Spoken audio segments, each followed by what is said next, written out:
everyone. Hi, I'm Val Black. I'm a Williamson County Master Gardener. I've been asked to talk to you today about pruning roses.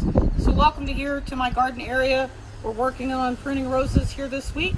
This week is Valentine's Day. It's the perfect time to be pruning your roses, and that's because here in our area in Central Texas, the roses are starting to come out of dormancy.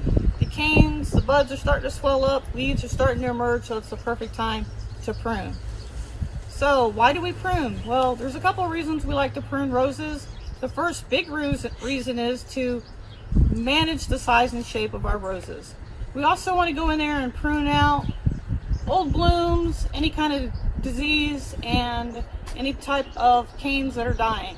So that's the other reason we prune. We also prune to help with air circulation to the roses. Roses are prone to fungal diseases, and so if we prune and open up the inside of the bush, it will help with air circulation to the plant. I encourage everyone to plant their roses 6 feet apart. That will also help with air circulation. The other reason we prune is it actually just encourages the blooms to be more prolific. It will also help your rose bushes even live longer. So now that we know when to prune and why we prune, let's talk about the supplies we need to prune. We're going to come over here. I have some supplies laid out for us. The first thing we're going to need is some big loppers. These are perfect for doing a fast cut on your roses, especially on some bush roses. These are a different type of lopper to help get some, if you got some older roses that have heavy duty branches that need cut or canes, this works great. The other thing you're going to need is a good set of pruners. Make sure you clean these really well with some diluted bleach solution or with a can of Lysol spray and get down into those little nooks and crannies and get them really clean. I also encourage you to clean in between each bush to not spread disease to your other plants. The other thing you're really going to need is some gloves. These are rose gloves. They're long, as you can see. I prefer to use these. The other thing I like to use is long sleeves. That will also help protect you from the thorns of the rose bushes.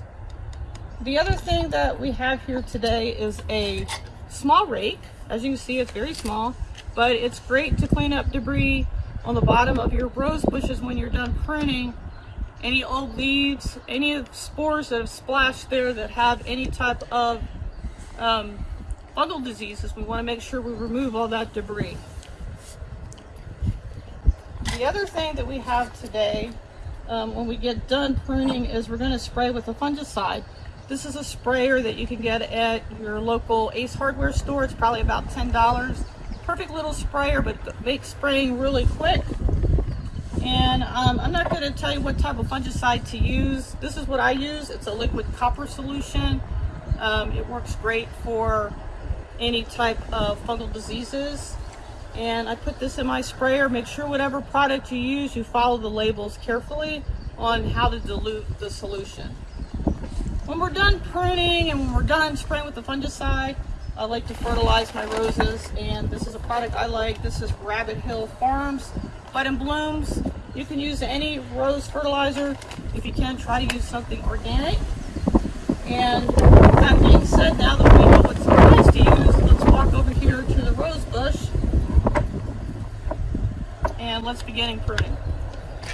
So the first thing I think about when I look at my rose bush is, okay, I have this would be about a 6 foot tall bush. I've already started pruning, as you can see. I'm going to say, okay, I want to take no more than 1/3 to 1/2 of the bush off. So when I'm thinking of that, if it's a 6 foot tall bush, then I only want to take 2 to 3 feet off of the bush total, and no more than that, because I don't want to take a chance of killing the bush. So we're going to put on our gloves here, use these loppers, and take 2 to 3 feet off of the bush. This should not take you any more than about 2 minutes to come in and just cut back the bush. Okay, so the next thing you're going to do is we're going to walk over here to this bush and we're going to prune a little bit more.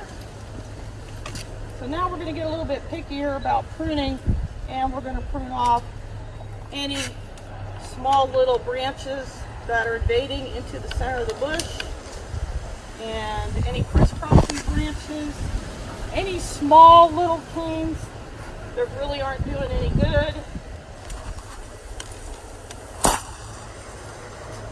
So we're just going to keep surveying, walking around the bush and checking all that out, taking out any little less than pencil-sized branches.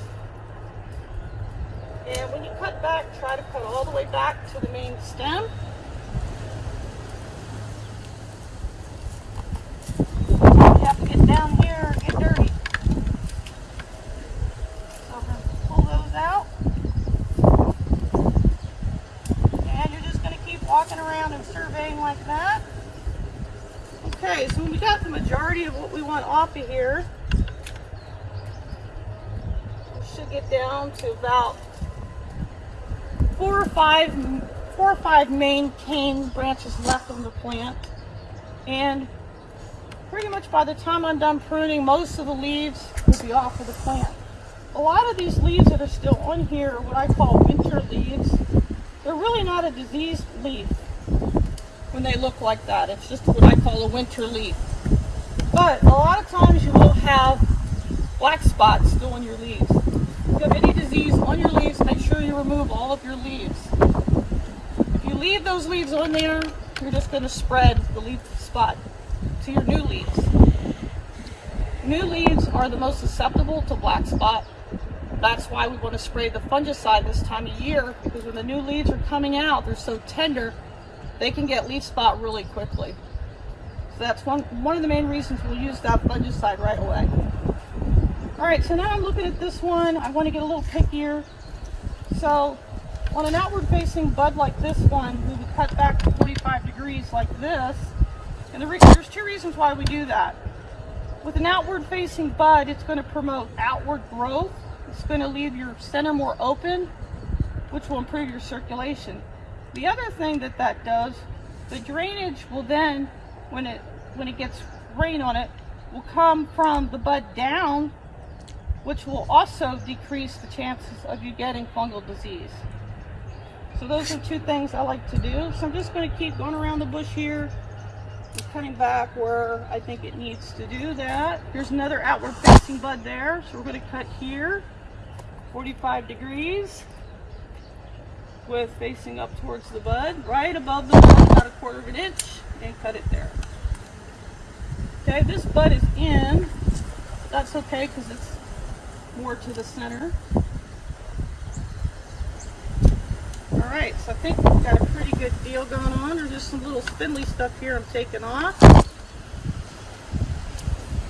And as you can see, we've got a pretty open canopy now. Looks pretty good.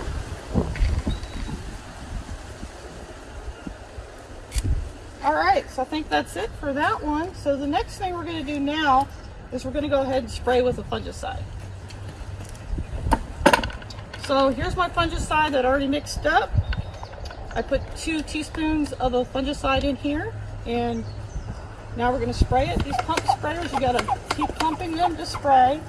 You want to make sure you spray every side of your canes. Get in there and work it in all the way down. And you want to make sure that you also spray all the ground around your canes. Why are we doing that? It's because fungal spores and mites rest on the ground. They overwinter on your canes. So we want to make sure we spray everything and everywhere. That will increase your chances of not getting those fungal diseases on your tender new leaves. Okay, now that we've sprayed the plant, the next thing we want to do is fertilize. And this is the organic fertilizer I use. You can use what you want. Typically I use about 1/2 cup of fertilizer. I place it a few inches away from my stem, not on your stem. Work it into the soil, water it in real good. Depending on the type of fertilizer you use, just follow those label instructions. The next thing I do is I place at least 3 inches of a native mulch around the base of my rose bush. This will do several great things for your rose bush. It's going to help maintain the temperature When it gets really hot in the summertime, it's going to help keep your plant cooler. It will also reduce the weeds that come in around your rose bush. And as that mulch breaks down, it will actually help fertilize your rose as well. So those are all easy ways to prune. The other thing I want to talk to you about briefly is rose rosette disease. Recently we received some updates about rose rosette disease. And Texas A&M is no longer doing any studies. They've lost all their funding recently for rose rosette studies. But there is some evidence that they said that it could be or not be in the seeds of a rose bush. Also, the website for roserosette.org is still available for you to track where rose rosette disease is, and you could also report cases, especially report cases in areas that hasn't been seen before. Also, the carefree beauty rose has been found to be a carrier of the disease, but it's totally asymptomatic. Well, that's a little worrisome to me. For that reason, if you bought that carefree beauty rose and brought it into your yard, it may have the disease but not show any symptoms, but it still could be a carrier giving it to the rest of your roses. So the bottom line is, if you have very irregular growth that looks like something really nasty to your roses, you can Google roserosette.org. You can look at pictures. You can also contact the Master Gardener Association in your area, and they'll be glad to come out and look at your roses for you. Rose rosette disease is unfortunately a nasty viral disease to roses, and there's no cure. The only cure for it is prevention. By pruning your roses and using safe practices like spraying your pruners in between each bush is a great way to stop rose rosette from spreading to all your roses. Alrighty then, happy gardening, happy rose pruning to everybody. Hi, it's Val again. I had a couple of questions about what roses that I don't prune. Well, typically like this rose here, this is a drift rose, and drift roses are self-cleaning, so their leaves drop naturally. You really don't have to prune these. The only thing you really need to prune them for is if they have disease, or if you just want to shape them to keep them in check and in control. Other than that, you really don't need to mess with a drift rose. The other rose I'm getting questions about is climbing roses. Well, climbing roses I typically don't touch unless I have to. Most climbing roses need, just like a regular rose, 4 or 5 really good canes growing for probably 2 years before you start pruning them. If I do prune them, it's usually just to, once again, for size and shape and for disease. And if maybe it's growing into your walkway, then you might want to prune them. It's always better to prune offshoots off of the canes instead of messing with the main canes though. So anyway, happy Valentine's Day. Everybody start pruning your roses. Bye-bye.